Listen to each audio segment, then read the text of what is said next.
Okay. All right. Sorry, we're a little bit late. Trying a new setup. So hopefully I look a little bit better. Is it flipped or is it okay? Okay. Okay.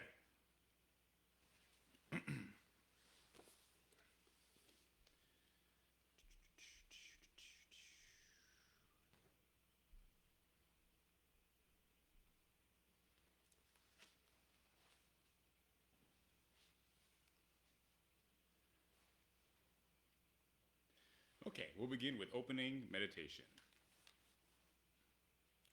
Realizing enlightenment is assured in reciting the Nembutsu, I shall live my life cheerfully and positively. Understanding the oneness of life and cultivating self-reflection, I shall diligently attend to my tasks in gratitude. Recognizing the Dharma path, I shall help spread the teachings of the Buddha. Appreciating the Buddha Dharma, I shall respect and help others working for the good of society. Namo Amida Butsu. Namo Amida Butsu. Namo Amida Butsu. Namo Amida Butsu. Namo Amida Butsu. Okay, we'll continue with three treasures. Fortunate is it to be born into human life. Now we are living it. Rare is it to encounter the teachings of the Buddha. Now we hear it. If we do not seek the truth of the Dharma in this life, and what life shall we find it? Let us reverently take refuge in the three treasures of the truth. I take refuge in Buddha. May we all together absorb into ourselves the principle of the way to enlightenment and awaken within us our highest aspiration. I take refuge in Dharma. May we all together be submerged in the depth of the Dharma and gain wisdom as deep as the ocean. I take refuge in Sangha. May we all together become units in true accord, in a life of harmony, in a spirit of universal brotherhood, freed from the bondage of selfishness. Even through ages of myriad of kalpas, hard is it to hear such an excellent, profound, and wonderful teaching. Now we are able to hear and receive it. Let us thoroughly understand the true meaning of Tathagata's teaching. Namo Amida Butsu. Namo Amida Butsu. Namo Amida Butsu. Namo Amida Butsu. Namo Amida Butsu. Namo Amida Butsu. I will now continue with sutra chanting of Juniran.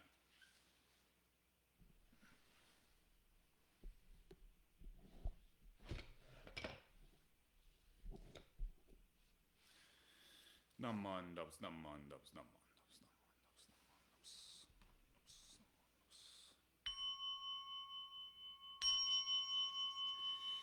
Keishu Tenin Shokugyo Amira Senyo Zokuson Zaihi Mimyo Annakon Muryo Buchi Shuinyo Konjiki Shinjo Nyosen no Shamata Gyo Nyozobu Ryomoku Jonyaku Shonen Koga Chorai Mirason Menzen Enjo Nyomangatsu Iko Yunyo Sennichi Gatsu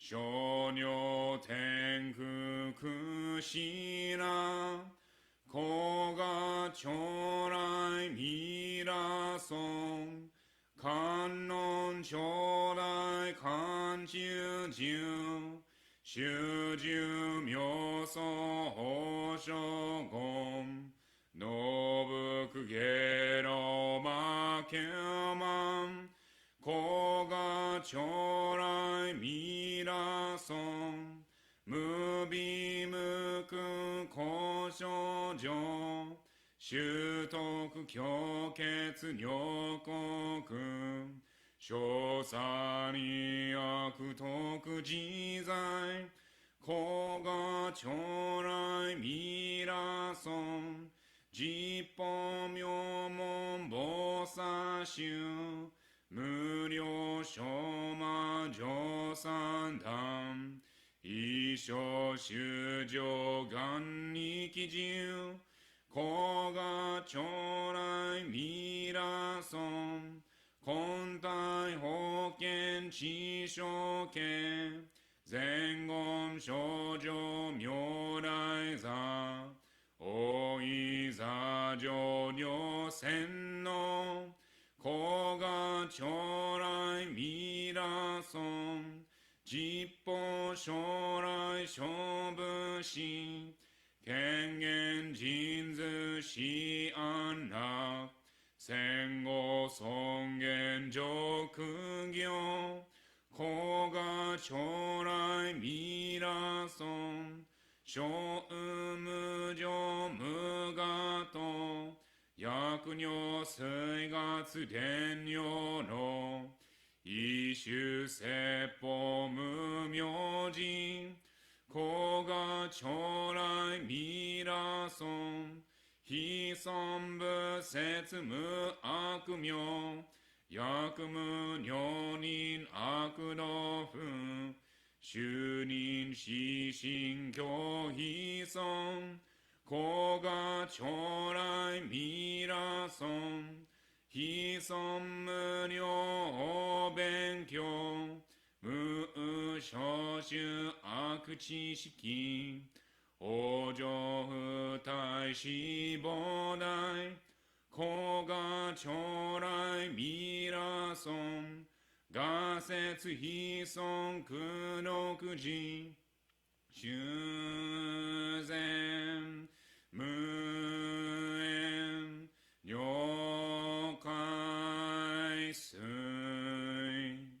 小逆前言小乗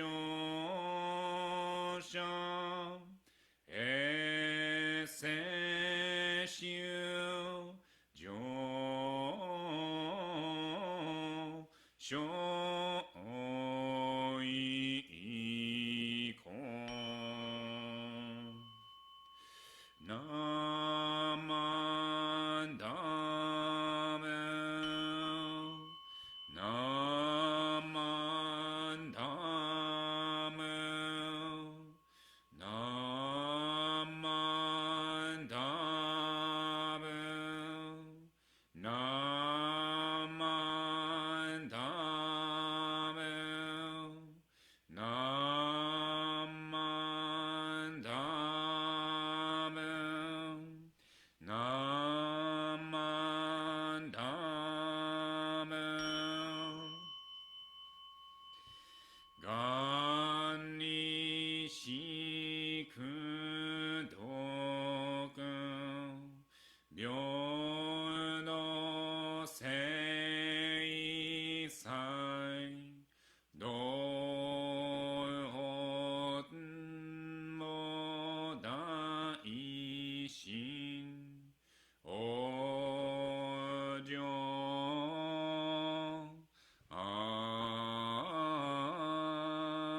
楽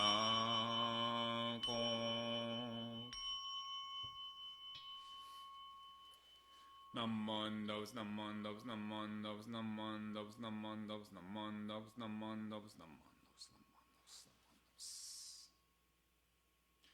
We'll now have the recitation of the golden chain. I am a link in Amita's golden chain of love that stretches around the world. I will keep my link bright and strong. I will be kind and gentle to every living thing and protect all who are weaker than myself. I will think pure and beautiful thoughts, say pure and beautiful words, and do pure and beautiful deeds.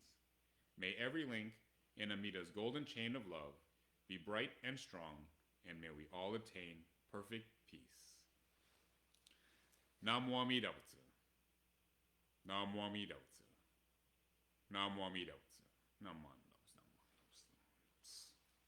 Okay, now we'll have our first Gatha, which is a song that I've sung before, but hopefully everybody doesn't mind. It's the song Lava, which is from a Pixar short in the Disney movie Moana, I believe.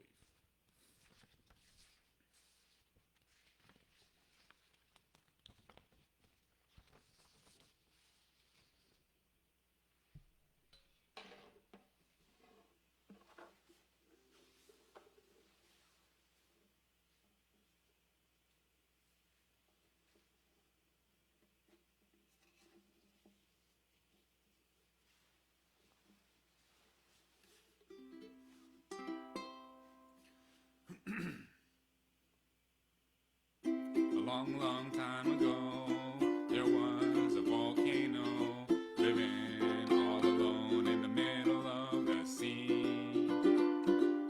He sat high above his bay, watching all the couples play, and wishing that he had someone too. And from his lava came the song of hope that he sang out loud every day for years and for years. I have a dream, I hope it will come true, that you're here with me, and I'm here with you. I wish the earth, sea, and the sky up above will send me someone to love. Musicking all alone, turned his lava into stone, until he was on the brink of extinction. But little did he know that living in the sea below, another volcano was listening to his song. Every day she heard his tune, her lava grew and grew, because she believed his song was meant for her. Now she was so ready to meet him above the sea, as he sang a song of hope for the last time. I have a dream, I hope it will come true, that you're here with me, and I'm here with you. I wish the earth, sea, and the sky up above will send me someone to love. Rising from the sea below stood a lovely volcano, looking all around, but she could not see him. He tried to sing to let her know that she was not there alone, but with no lava, his song was all gone. He filled the sea with his tears and watched his dreams disappear, as she remembered what his song meant to her. I have a dream, I hope it will come true, that you're here with me, and I'm here with you. I wish the earth, sea, and the sky up above will send me someone to love. I guess there's the volcano sounds, right? Oh, they were so happy, finally meet above the sea. All together now, their lava grew and grew. No longer are they alone, with Aloha's their new home. And when you visit him, this is what they sing.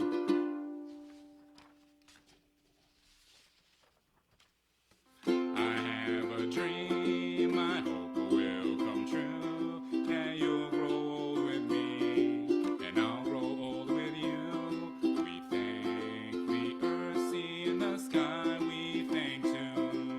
I love you. I love you. I love you.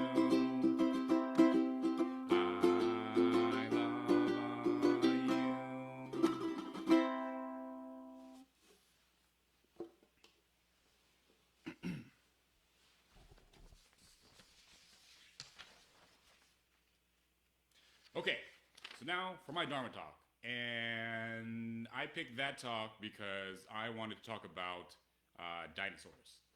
So I'm singing a lot of like little kid songs now that I have a small child. And one of them had to deal with dinosaurs, and it made me realize, or not realize, but rediscover my interest in dinosaurs. So since I was a kid, I always loved dinosaurs. I had the toys. I had this blanket that had a bunch of dinosaurs on it. I think my mom bought me a book with all the like names and everything. So I've been told at a certain point in my life, I was able to name like, I don't know, a bunch. My mom says all the dinosaurs, so I'm sure it wasn't all of them, probably like 20 or something.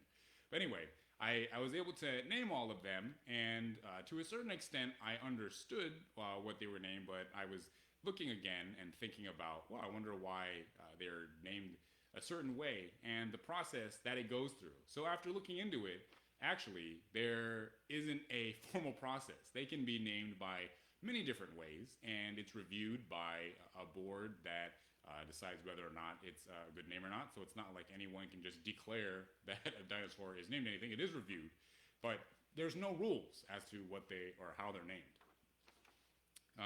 Oftentimes, dinosaurs are named by how they look, and I mean this, take that with a little bit of a grain of salt, because we don't actually know how dinosaurs looked. We are able to get some of their fossils if they've been preserved in things, and the way we see their bones, we can make maybe an educated guess of how they look, and so people then render them. You know, these amazing artists can render them in a way that they believe that they looked.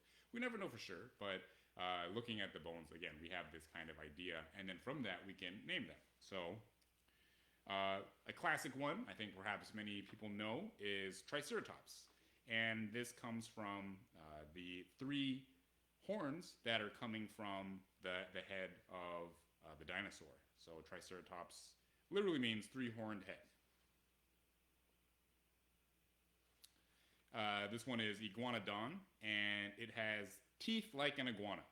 I thought at first that it was going to be because it looked like an iguana, but then I also image searched iguana, and it kind of doesn't really look like an iguana, but apparently the teeth are like an iguana, and that's why it's called Iguanodon. This one is a difficult one to say. I think it's Pachycephalosaurus. Pachycephalosaurus, which means thick-headed lizard. So I don't know if you can see, but there's kind of a thick skull. I'm sure with the actual skull, it's easier to see the density of how thick it is at top. And it's in this position because supposedly they would bump heads, kind of like how goats or moose or something would ram heads. I think deer too, maybe. Anyway. So there's this thick-headed lizard, and that's where it gets its name from. However, that's not all of the ways that dinosaurs get their names. Of course, there's ways of looking at it and seeing what it is, and then naming him, which is very straightforward, I think. There's another way of naming dinosaurs, which is where their fossils were discovered. So there's actually a Utah Raptor and a Denver Soros. So they're named after Utah and Denver, respectively. And it's because those dinosaurs were discovered there. So, you know, before they were discovered, you're able to name them that way. And then also there is other dinosaurs that have been named because of who discovered them. So there is one particular dinosaur, which, you know, this is also kind of a hard one to say, but the Leoliosaurus, but it's named after the daughter of the couple that found them, which I thought was very sweet. So you can name dinosaurs after many different things. It could be from how they look, from where they're found, and then who discovered them. This is many different ways that the dinosaurs can get their names. Now, all of us also have names, right? And it's always an interesting conversation or a story to hear when we talk to our parents about why we were named a certain name. Sometimes it's for the same reasons, right? Sometimes you're named because of, you know, maybe not your parents, but maybe your grandparents or something. Perhaps you're named because of a certain place that was very special to your parents. And oddly enough, sometimes you're also named on how you look. I've heard stories about how people can look at a baby and think that they don't look like a certain name, look at it as another name. And I don't know, I shouldn't say oddly enough. That's not odd. I'm sure many people feel that way. But rather, to me, it's amazing. It's amazing that people can look at a baby and they can see already the kind of person that they're going to be, or the personality, or I guess even just like how they would look in life with a certain name. So they have these different ways of naming people. It's just like they have different ways of naming dinosaurs. So I wanted to emphasize this idea of a name because within Jodo Shinshu we have a very important name. And so there's lots of important names for different historical figures that help to influence Jodo Shinshu, but the most important name is Amida Buddha's name. So Amida Buddha's name is what we say constantly throughout the service. We say the Nembutsu, we say Namo Amida Butsu. And the translation of that is, I take refuge in Amida Buddha, or I take refuge in the name of Amida Buddha. And this comes from a specific action that Amida Buddha took to allow all beings, if they were able to say his name at least 10 times, with a true and trusting heart, be born into the Pure Land. However, let's see, I could go a little more into depth in that, but that will be perhaps for another service. Rather, I would like to think about the background of that name, how that name came to be. So the actual structure of the name, Amida, comes from two words, Amitayus and Amitabha, which means limitless light and limitless life. So these are two different things which represent infinite wisdom and infinite compassion. So that's where it comes from, right? We have this kind of what the name looks like, or the structure, and now going into perhaps what it where it comes from. It comes from a sutra that was told by the Buddha. So our sutras are the words of the Buddha that have been recorded from when he was giving sermons when he was traveling around in India. And from that, we are able to get the meaning. And his explanation was from the infinite light and life, the infinite wisdom and compassion. So we have the history where it comes from. We have the breakdown of the name of what it looks like, right? So perhaps now we can give it a name of purpose of someone in our life. Just like maybe parents name their baby after grandparents, just like how a dinosaur was named after the child of the couple that discovered them. In the same way, the name becomes very important to us when we can apply it to a person in our life. So we have this great big huge understanding of what Nembutsu of Amida Buddha means, infinite wisdom and compassion. And in our minds, we can maybe understand that or comprehend that. But it's much easier for us to understand or feel it, or feel the power of the Nembutsu when we can give it some kind of face or person. So for each of us, Amida Buddha expresses this wisdom and compassion through the interactions that we have with people. So hopefully all of us have been paying attention and seeing the people in our lives who make our lives much better. I was struggling a little bit this morning because of this new setup. Wanted to perhaps give a little bit better lighting, a little bit higher definition. I don't know. I guess people want to see my face, so I've been told.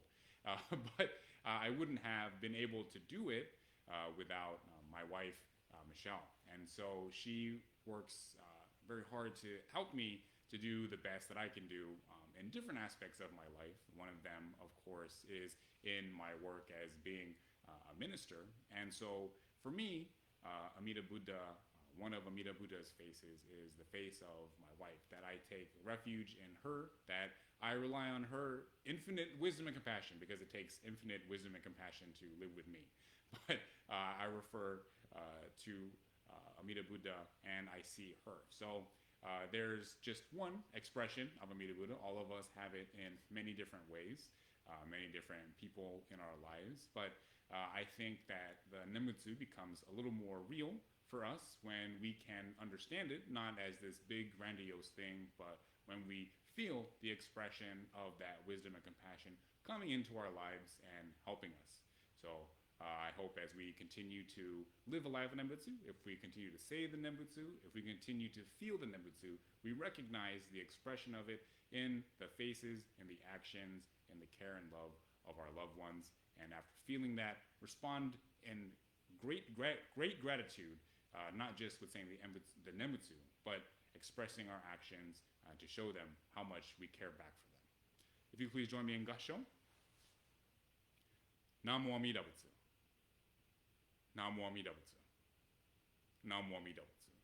Namo Amida Butsu. Namo Amida Butsu. Namo Amida Butsu. Okay, we'll now sing the Gatha farewell.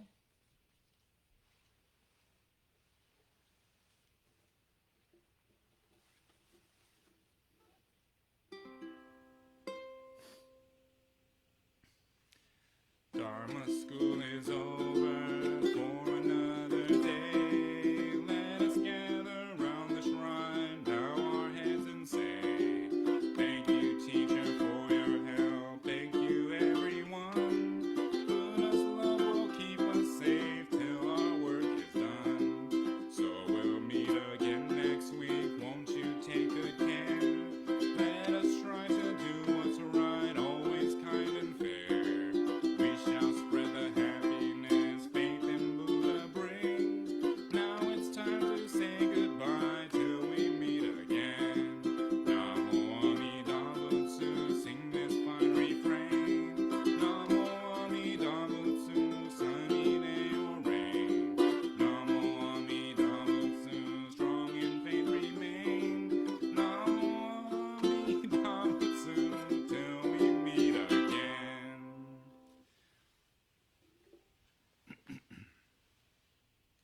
If you could please join me in Gassho for closing meditation.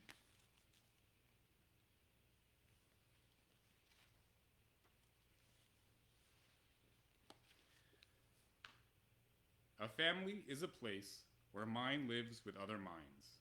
If these minds love each other, the home will be as beautiful as a flower garden.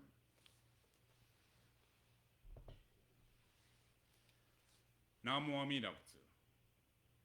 Namo Amida Butsu. Namo Amida Butsu. Namandos, namandos, namandos. Thank you again, everyone, for attending this service. Please take care. Bye.